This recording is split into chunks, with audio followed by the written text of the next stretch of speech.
It reminds us today that progress stems from the exchanges of ideas and the exchanges of cultures. This is the very spirit that has guided us in the preparation of the AI Action Summit.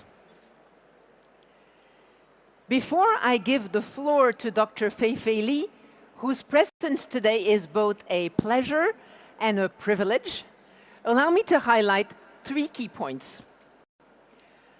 First, this summit is a moment of true global openness to the world. Many countries still fear that their only choice is to be customers in the development of AI, that they're not able to develop their own solutions. Researchers and innovators, on the other hand, who are the ones who are driving these advances, are too often sidelined in global conversations. This must change, and today marks a turning point. Over 800 contributors from more than 100 countries, from government, from international organizations, from academia, from industry, from civil society, have worked with us to prepare and shape this summit. I want to thank them all. I want to thank you all.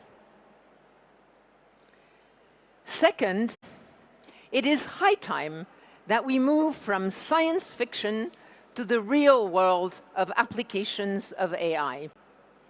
With its unprecedented potential, artificial intelligence fuels both immense hopes and, at times, exaggerated fear. Today, you will be able, here at the Grand Palais, to see concrete applications and use cases of AI. They have been selected from more than 700 candidates worldwide. And third, now is the time to act together for shared progress. I know we share the same determination that we want to shape our future. Shared progress means, on the one hand, enabling a sustainable development of AI. Given the urgency of the environmental crisis, we know that AI can help mitigate climate change, but we also know that its current trajectory is unsustainable. We must reconcile the digital transformation and the ecological transition. We also need, in terms of the transformation of jobs, to help ensure that it augments jobs and doesn't replace them. On the other hand, shared progress means developing AI for the public interest.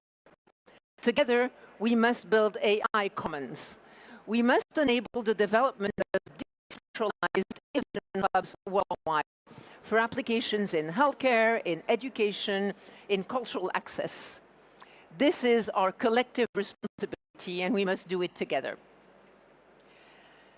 The Grand Palais today is welcoming you all. Tomorrow, heads of state will be meeting again in the morning in the venue, and the whole ecosystem will be meeting at Station F, the largest incubator in France.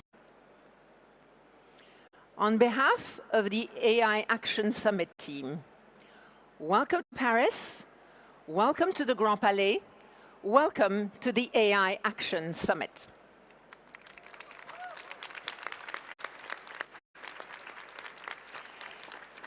Thank you all. And now, Fei-Fei, the floor is yours.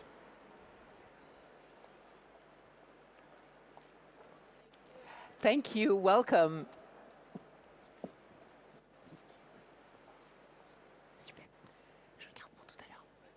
Good morning. Waiting for my slides to load. I hope you're having a great time in this beautiful morning in Paris. Could I please have my slides? Okay, thank you so much. Good morning, everyone. I'm truly honored and excited to be here with all of you and this week and to be delivering this opening speech. And I really look forward to some of the most action-packed discussions and possibly even decisions. So for many of us, AI is often framed as a story of technology and the modern world, and certainly a story of the future. That's why all of us are here. But for me, it's also a story that reaches so far into the very beginning of all of our existence that it started 500 million years ago. It was such a distant time that the very notion of sight didn't yet exist. In fact, the eyes themselves had yet to evolve, and not a single living thing laid eyes on this world, leaving all life in the darkness you see on the screen now. Of course, 500 million years of history is a little long to unpack in about 10 minutes. So here is the TLDR. The moment evolution endowed the simple creatures you see here on the screen the ability to sense the world around them and to react to these sensations, however dimly, an arms race in evolution began. What started as a passive experience, the simple act of letting in light, soon become much richer and far more active. The nervous system began to evolve. Sight turned into insight. Seeing become understanding. Understanding led to action. And all these give rise to intelligence. And this would reshape the very nature of life on Earth forever. Today, fast forward 500 million years later, human intelligence has led our species to imagine and shape the way we work and live in every possible ways. And we're no longer satisfied with just having nature's gift of intelligence. Our curiosity now urges us to create machines that are just as intelligently as all of us, if not better. Hence, the quest of this seminal technology that we are talking about this week began in the mid-20th century. Alan Turing, a great mathematician in UK, was so prescient that even before computers existed, he was already grappling with the philosophy of endowing them with the cognitive ability rivaling our own. To me, his writing has always been a dare, daring humanity to be bold enough to imagine thinking machines as he had imagined. The very same spirit of curiosity and ambition also gripped early computer scientists in America, who not only convened the first research project to explore possibilities of thinking machines, they also coined the term artificial intelligence itself in the steamy summer of 1956, decades before it reached public consciousness. And this is the screenshot of the very research paper they wrote for this workshop. Admittedly, what was really amusing is they think that in 2 months they would solve a huge part of this problem and unravel the mystery of intelligence. Maybe they were a little optimistic, but you have to admire their audacity. Today, we're 820 months into that 2-month project, but we made some solid progress. Another misconception of AI is that it's simply a matter of computers and engineering, when in fact, it has always been a multidisciplinary pursuit of incredible vibrance. The modern AI era that we are living in now is a result of the convergence of 3 profoundly important yet distinctive technological and scientific advances. First is the study of perceptual algorithms, how living creatures like animals or even ourselves make sense of the world around us, and eventually the creation of mathematical models that allow machines to do the same. A few years after Alan Turing's daring conjecture at the Dartmouth AI Summer Workshop, neurophysiologists Hubel and Wiesel have shed first light on the hierarchical architecture of neuronal processing of the mammalian visual cortex, earning them a Nobel Prize and transforming our understanding of the visual processing. Around then, psychologist Frank Rosenblatt built one of the first prototypes of neural network called perceptron. This work would go on to inspire decades of computer scientists, especially early pioneers like Kunihiko Fukushima, Jeff Hinton, Yang LeCun, Joshua Bengio, among others, to devise increasingly sophisticated models, culminating in the deep learning neural network algorithms we know today, giving our machines uncanny ability of their own. At the same time, a second thread started to emerge.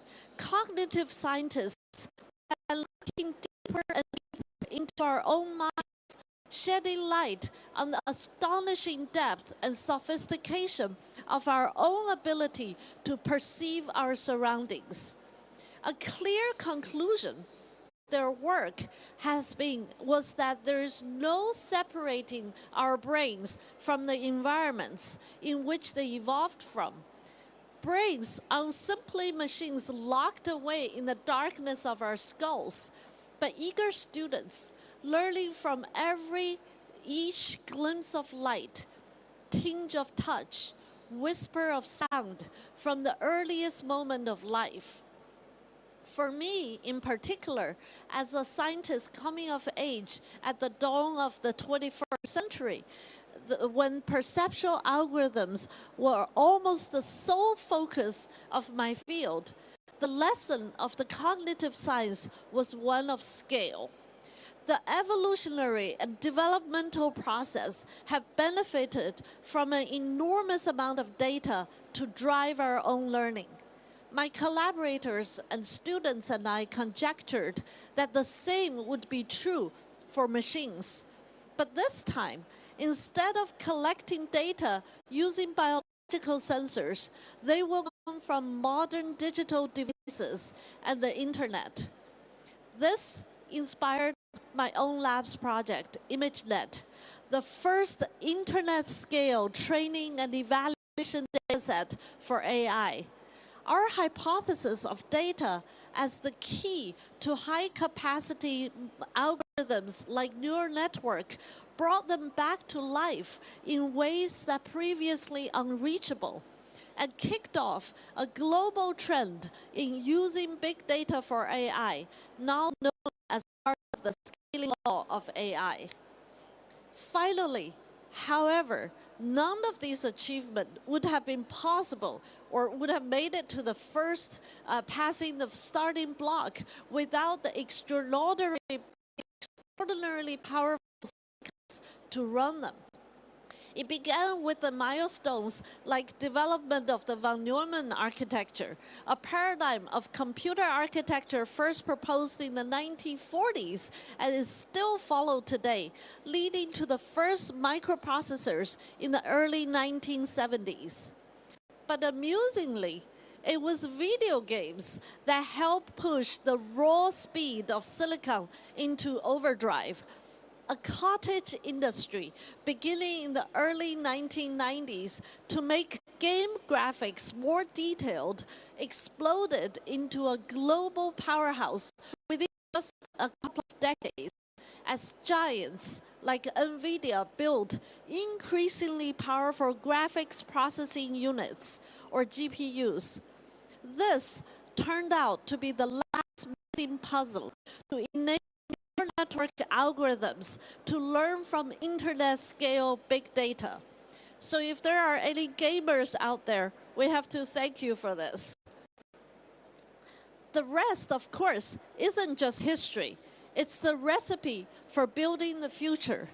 In 2012, at the ImageNet Challenge, my lab has pioneered each of these three ingredients: algorithms, data, and compute came together for the first time at the scale big enough to transform my field almost overnight. It was the first time machines could understand and reliably describe contents of images, millions and millions of them. It's something we now take for granted today, but it was an unsolved problem at the time, an ability that felt like science fiction. And it was the first domino piece to fall in a progression of milestones that only seemed to come faster and faster as the years passed by. Now, over a decade later, we're still exploring the implication of what this all means. What began as an academic curiosity is now enjoying year after year of breathless attention from business leaders, entrepreneurs, industry analysts, and even politicians with no end in sight. We're now a decade or so into what historians would surely refer as the first true era of AI. By almost any metric you can name, whether it's the CS degrees, AI programs, investment funding, new startups, and much else, AI is a revolution that's only growing in scope and scale. None of you need me to explain that over the last couple of years, AI took another, even more staggering turn with the advent of large language models, which scale each of these three ingredients of modern AI to even bigger extent. A new architecture called Transformer trained on effectively the entire internet of data, powered by a staggering number of the latest and best chips. The result, as we have all seen, was an even bigger explosion in machines' ability than those of the last decade. We now take it for granted that AI can talk to us fluently in natural language, answering questions on almost any topic we ask, and even generate complex forms of almost any imagery, voice, music, and videos. The astonishing success of ChatGPT, which set record for user adoption, says it all about the impact of this innovation that has made on everyday lives. And the capabilities aren't just superficial. If you look at this chart, the performance of AI models across a whole range of benchmarks, from handwriting recognition to PhD-level scientific questions, has skyrocketed in recent years, with some of the performance trajectory on some of the most challenging tasks to humans are nearly vertical. And starting from the fluency of languages, large language models are now taking on a more active role in problem solving, breaking down tasks and planning steps towards achieving goals in real world. Agentic AI, as many are calling it now in 2025, is the latest chapter of this consequential technology for many users and businesses. But there is still more yet to come. There's more than language intelligence. Think about humans as our holistic being, as an intelligent being. A new chapter is dawning, one in which the capacity for idle perception is expanding into something far more active. In my own world of cameras and robots, AI is starting to create, understand, reason, and interact in intangible 3D spaces. Whether digital or physical, it can be used to interact with people and things, and we call this spatial and embodied intelligence. Take an image like this one as an example. Our visual intelligence make it easy for us to recognize everything that's in it. The cat, the potted plant, the table, and of course, that glass of milk. But is that really all perception our perception is giving us? I'm willing to bet, if some of you look at this picture, there's more than a few of you are just understanding this image, but also you're dying to reach out and grab the glass of milk before it shatters over the floor.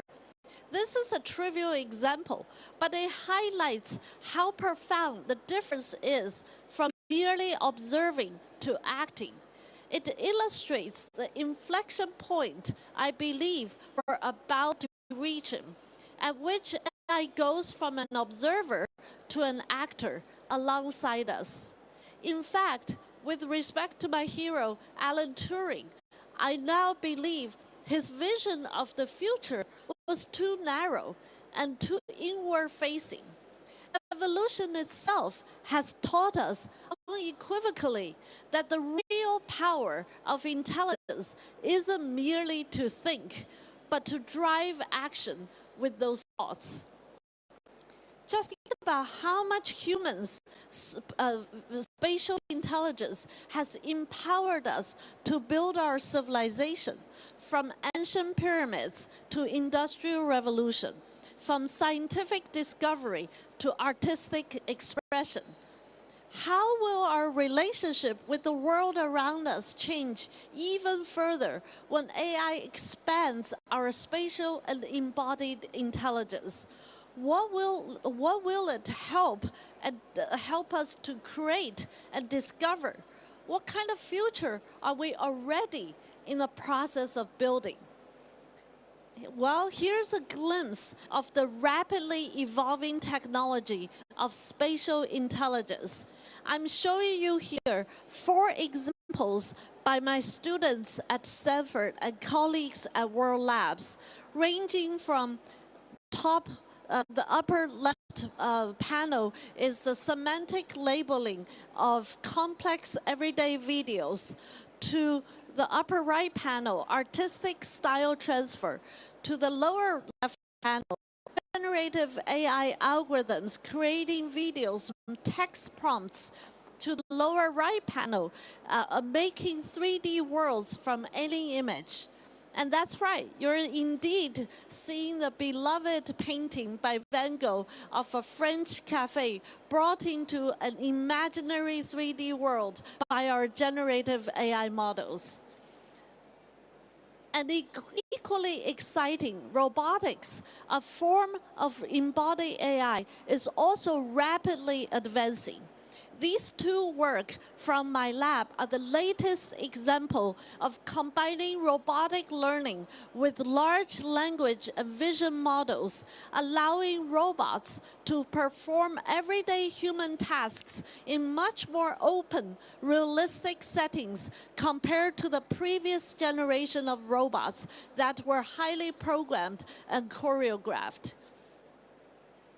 These are exciting possibilities. But if AI were truly become not only thinking machines, but also doing machines, our collective responsibility in shepherding this technology becomes even more urgent and important. I don't think it's an exaggeration to say all this has brought us to a moment of civilizational consequences. So how are we going to navigate this? I think this is also the purpose of our gathering this week. This question has guided my work for years. While I'm certain there are no easy answers to be found, one theme continuously to run across all my work. This is what I call human-centered AI, which consists of 3 simple values: dignity, agency, and community. First is dignity. In the face of more and more powerful technologies, we as humans are often confronting the question of what defines us, stripping away from all the tasks we're able to do. The fundamental pride of being who we are, making decisions on our own and conducting actions by ourselves, is still central to our very being. Nothing would excite me more if this technology can help protect and even return that sense of dignity to all of us, especially to the most vulnerable. And this is an example how robotics and AI technology can one day help endow a sense of autonomy to even the most paralyzed patients. In this Stanford project by my collaborators, a robotic arm is controlled purely by the thoughts of the person, collected non-invasively through EEG and the recording of brain waves.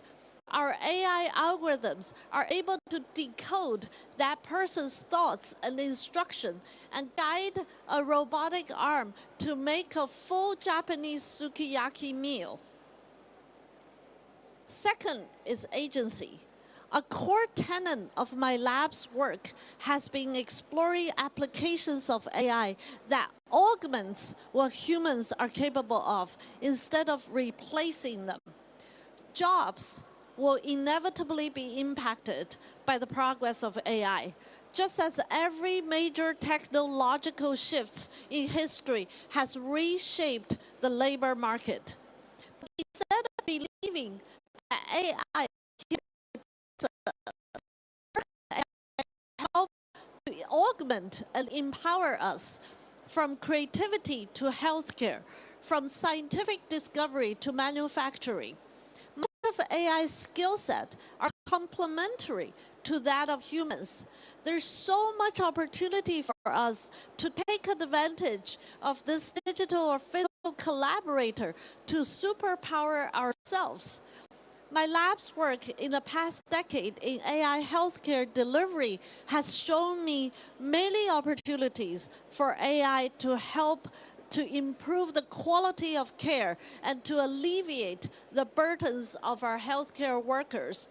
Here are 3 examples of using smart cameras powered by AI algorithm to help hospitals to improve hand hygiene practice by clinicians, to help document patient mobility exercises, and to assist surgical instrument tracking. Last but not the least is community. So much of the last decade has been a story of technology tearing us apart, filter bubbles, rage bait, and all the likes. AI is at another fork in this road, with one leading to AI that overshadow real social experiences and personally tailored content that confirms our biases. But on the other path leads towards a world in which AI help us to build better, bigger, and more robust communities, such as educational assistants that bring the ability to learn more and more people, kids and grown-ups alike. Here's just 2 quick examples. On the left, using AI and VR to support dyslexic college students as personalized learning tools. On the right is an AI expert created by University of Buffalo in the US, focusing on augmenting the shortage of speech-language pathologists to come to early intervention for children aged 3 to 10 with speech and language processing challenges. All these bring me to the last idea I would like to share with you today. At this civilizational moment, how can we work together to govern AI in a way that preserves the astonishing potential in a rational, practical, and responsible way? For starters, it's essential that we govern on the basis of science, not science fiction. From the Main Street to the Wall Street, so much of today's AI conversations are colored by sensationalism and hyperbole, resulting in misleading policies of AI governance. Instead, we need to apply a much more scientific method in assessing and measuring AI's capability and limitations, which can consequentially lead to more precise, actionable policies grounded in reality. In turn, this brings me to the second point of embracing a pragmatic attitude instead of an ideological one when it comes to AI governance. AI is poised to be a powerful technology that can help us to live and work better if used well. So instead of hindering the upstream exploration and research of this still very young technology, we should put more focus on its practical applications so that we can ensure its benevolent usage and to guard against harmful outcome. Finally, we need to invest in far more healthier and vibrant AI ecosystem where academia, entrepreneurs, open source communities, and public sector can all participate and play their critical role alongside big companies in driving this technology forward. If AI is going to change the world, we need everyone from all walks of life to have a role in shaping this change.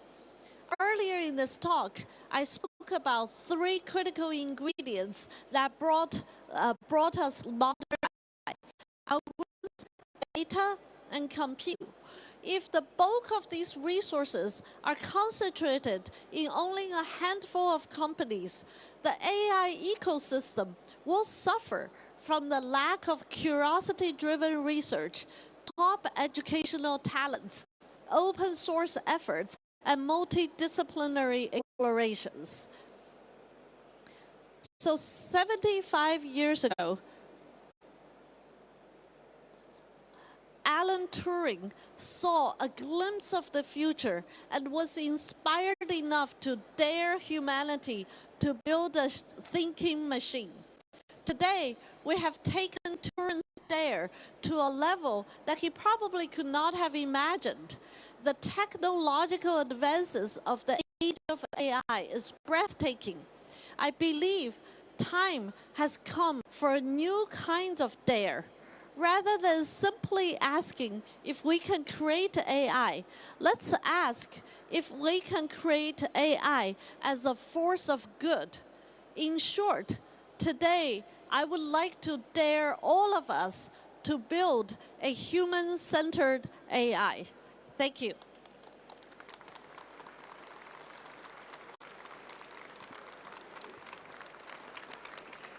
Thank you so much, dear Fei Fei. Thank you. Let them take pictures of us. Yeah, I'll be so proud. Thank you. Thank you so much for doing this. Thank you. I much appreciate it. Thank you so much, dear Fei Fei, for addressing us. I really liked the fact that you highlighted science, not science fiction. And I was very impressed by the embodied AI capabilities that you showed us. Now, let me start the continuation of this program. I would like to bring to the stage, or to call to the stage, both Ina Fried and Nick Thompson, who will be hosting this whole event today. Please, Nick, Ina, please join me. Welcome. Wonderful. Welcome. Thank you. Bonjour. Thank you. Bonjour. Thank you. Je suis Nicholas Thompson. Je suis journaliste américain. I'll be one of the moderators on stage today. We're going to have incredible series of pitches. They're awesome. We're going to see red teamers. We're going to see scientific innovation. We're going to see AI used for good. Lots of great stuff coming. Ina? Je suis Ina. No, I don't speak French. But yeah, I mean, it's such an important time. You know, in 25 years of covering tech in Silicon Valley, I've never seen a technology move as fast. There's so much potential, and there's a lot still to be worked out. Not a lot of time to do it. So look forward to hearing some of the innovations.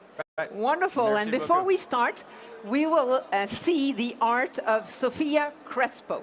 Stay tuned and see you soon. All right. We'll be back shortly.